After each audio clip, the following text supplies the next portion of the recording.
Hey everyone, welcome to my Florida butterfly garden. You guys know how much I love the scarlet hibiscus. You know how much I love the sleepy hibiscus that, Hurricane Milton kind of took out. It has some little ones here and there. And you know how much I love wetland plants, Florida native wetland plants. And one more, my husband just bought me that big pot. I know exactly what I'm going to do with it. I wish I could show you one of these scarlet hibiscus in full bloom right now for this video, but today they only last like one day, and the next day they're like this, and none of the other buds are open. But these are spectacularly gorgeous plants, and they're host plants. Perfect for a butterfly garden. And they're Florida native plants, perfect for a Florida garden, a butterfly garden, a pollinator garden. So I thought, what if I use my fantastic Guide to Vascular Plants of Florida book and find all of the rose mallows or hibiscus that are native to Florida and like a wetland setting. And so that's what I did. And I already have three. I think I already have three of the plants. Let me show you. So I'm relying on my handy dandy Guide to the Vascular Plants of Florida book. And there's the authors. This book is in my Amazon storefront. And I got my pretty little pointer on. I used to use these teaching reading small group. The kids would be like all into the sparkly flowers. I have a whole bunch of these. Anyway, this is more so that I don't have to see my fingernail and that it might, look like a gardener's fingernail while I'm editing. So this is more for me than anything else. Okay, back to the book. All right, so the rose mallows are in the mallow family, or Malvaceae. And I want the hibiscus, so I turn over to, all of these are in that family, but then here we go, hibiscus, rose mallow.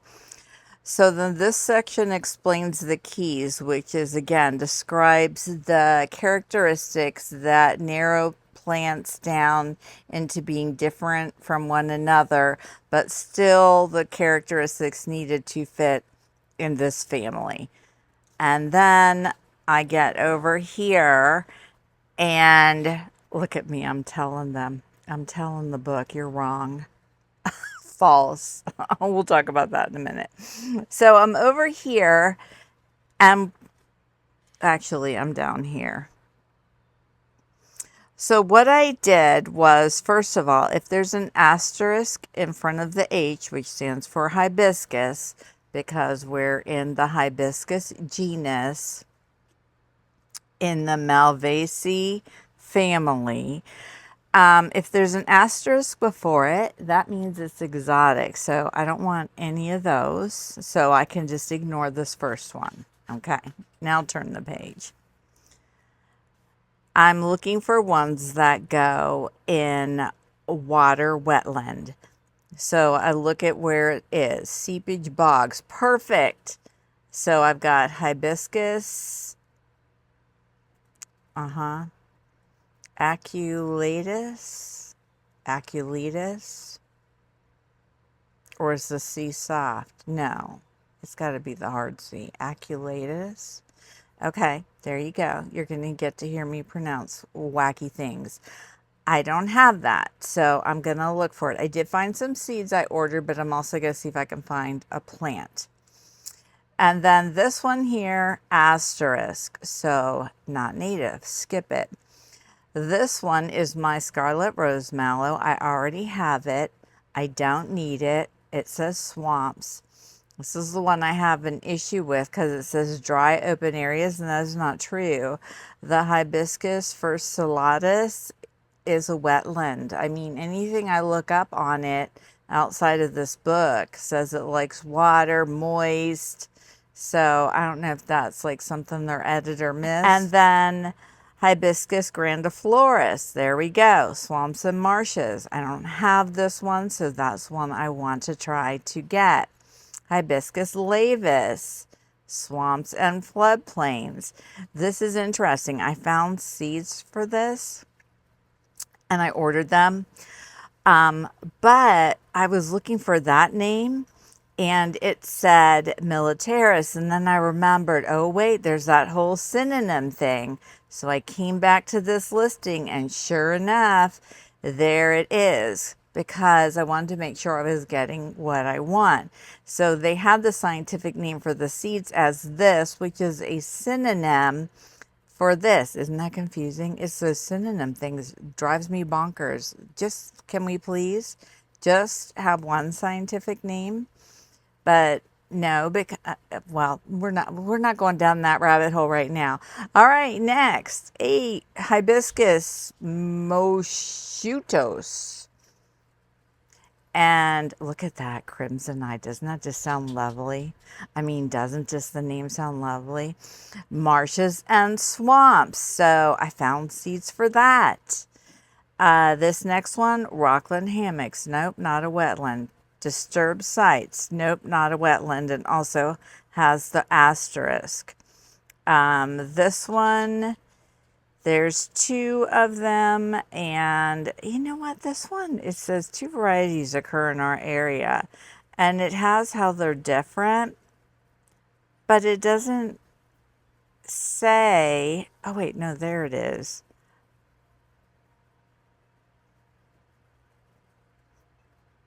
Oh, okay. There, okay. It's, why? All right, see, here's another issue I have. So here has Rosa sinensis.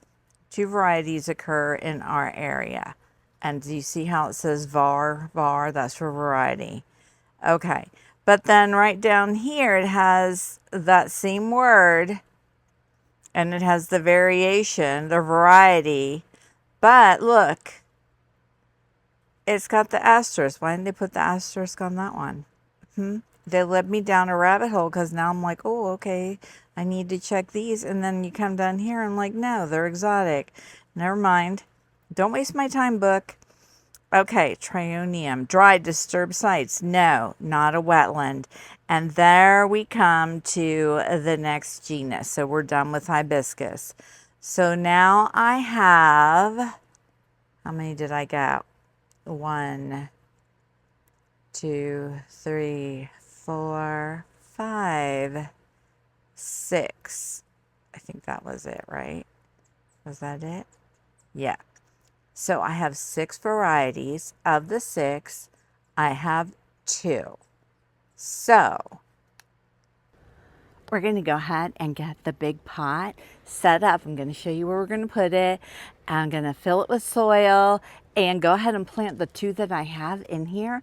And then when the seeds come, or I'm trying to find plants too. So maybe I'll find some of the plants. I've got my feelers out there trying to locate them. But we'll get it set up. We'll get the 2 that I have in here. And won't it be so cool to have all of the Florida native wetland hibiscus in one planter where they can all bloom together, and hopefully they'll grow together. And this will be a big enough pot, but if not, I'll move things around. You know how I do that. All right, let's go. All right, I want to put this big pot back here in my tropical-ish area and other things.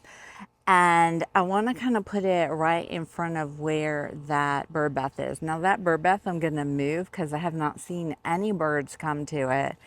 And it's out in the blazing sun. I think it's just too hot. The water keeps evaporating out of it. So I'm going to move that somewhere else and kind of put this pot right in there. My little helpers are out here. Ray and Ringo.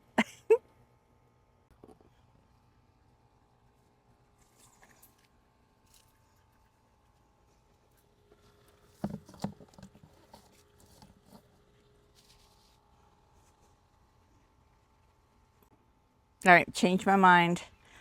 You see that aquatic pot we just put in here with the button bush and the Hydrolia corymbosa?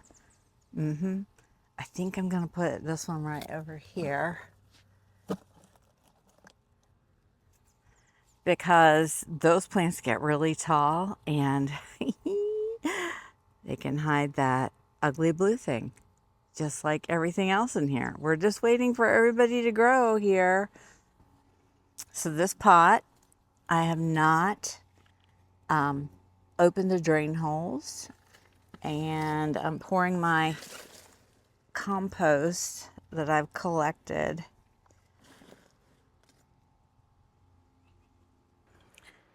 And now over here, I have a little scarlet hibiscus that I grew from seed. These are seeds that I collected from my garden too, which is so fun.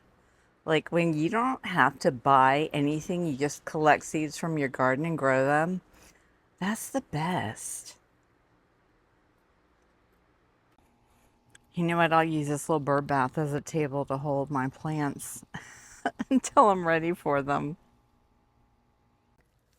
And then up here in my Florida native wildflower garden, I have a sleepy hibiscus that actually there's two of them. I planted in a little wetland pot, but I'm gonna move it into that big pot and then I can use this for something else.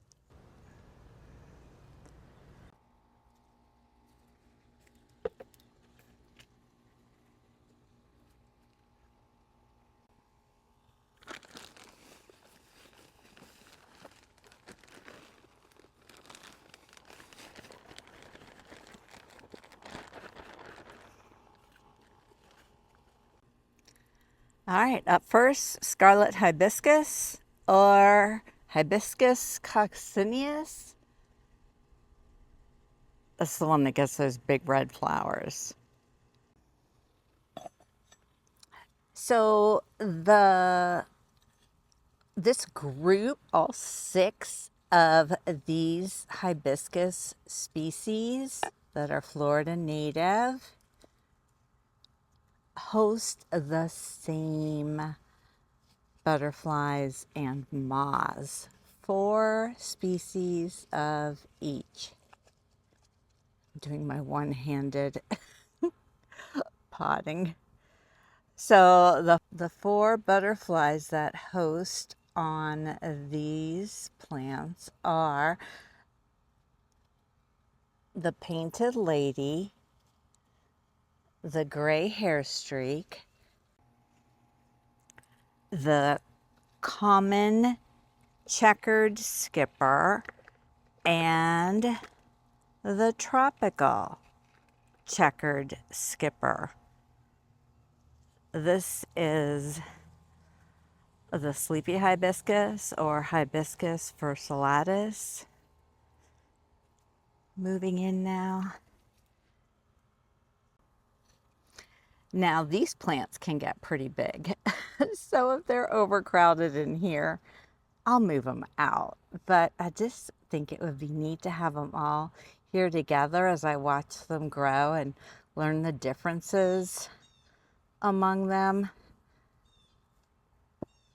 Okay, so the moths that these 2 host are the pearly wood nymph, the yellow scallop moth, the IO moth, and the delightful bird droppings moth, which I really want to see one of those. Okay, but there's another special thing about these Florida native hibiscus.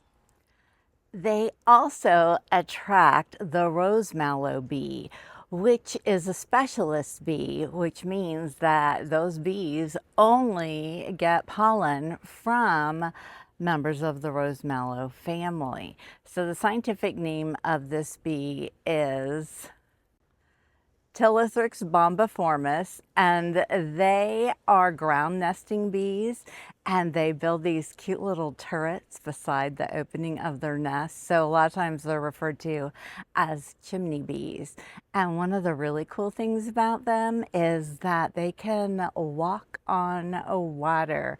They'll literally land on the surface of water and collect water on their legs, and they use that to moisten the soil that is hardened from the sunlight and to create their nest and build their little chimney. Isn't that cute?